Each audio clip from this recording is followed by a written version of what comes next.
पर तकरीबन 40 मिनट तक पुलिस की टीम मौजूद रही सीएम आवास पर। सबसे पहले एडिशनल डीसीपी जो कि लगातार इस केस को फॉलो कर रही हैं, वो पहुंची थी गुरुवार के दिन।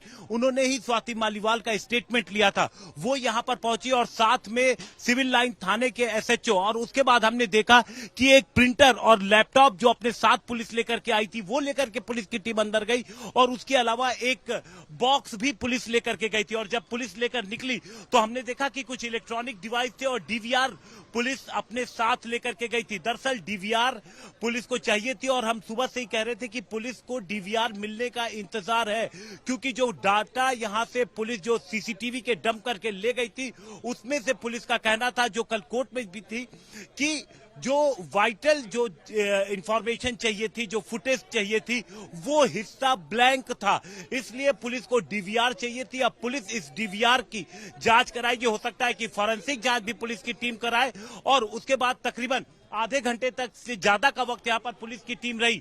और जब पुलिस की टीम यहां पर मौजूद थी आशुतोष, उसी दौरान सीएम अरविंद केजरीवाल जो कि निकले हुए थे, प्रदर्शन पे गए हुए थे अपनी तमाम पार्टी के नेताओं के साथ, भारतीय जनता पार्टी के ऑफिस पर प्रदर्शन उनका पहले से तय था, वहां के लिए वो निकले हुए थे, वो यहां पर वापस आए। और जब सीएम अरविंद केजरीवाल वापस आए तो उस वक्त यहां पर पुलिस की टीम मौजूद थी। अंदर ही पूरी टीम के साथ यहां पर एसएचओ मौजूद थे, एडिशनल डीसीपी मौजूद थी। तो तमाम जो दस्तावेज जिनकी तलाश में पुलिस की टीम है, वो जहां तक संभव हो सका वो लेकर के पुलिस की टीम गई है। दूसरी तरफ विभव से लगातार पूछताछ जारी है। विभव से पुलिस समझने की कोशिश कर रही है कि आखिर ऐसी क्या जरूरत पड़ गई कि फोन को फॉर्मेट करना पड़ा।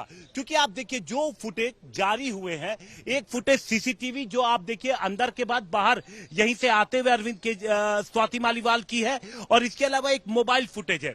मोबाइल फुटेज में भी 112 पर कॉल की बात हो रही है और बाहर निकलने का तो फुटेज है ही है।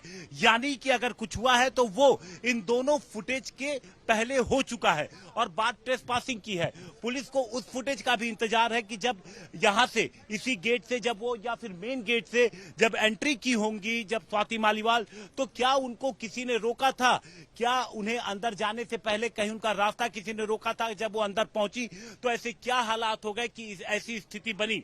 तो पुलिस अब इन सारी कड़ियों को दरअसल जोड़ने की कोशिश कर रही है। जो सोमवार को जब यहां पहुंची थी स्वाति मालीवाल, उससे लेकर के जब वो इस घर से निकली थी और थाने पहुंची थी, तो इस दौरान क्या कुछ हुआ था, एक एक चीज को पुलिस जोड़ने की कोशिश कर रही है। और इसी कोशिश में पुलिस को सबसे ज्यादा जो जरूरी चीज लग रही है, एक तो वो तमाम सीसीटीवी कैमरे की फुटेज, और दूसरा जो मोबाइल है विभव का, वो बेहद महत्वपूर्ण है।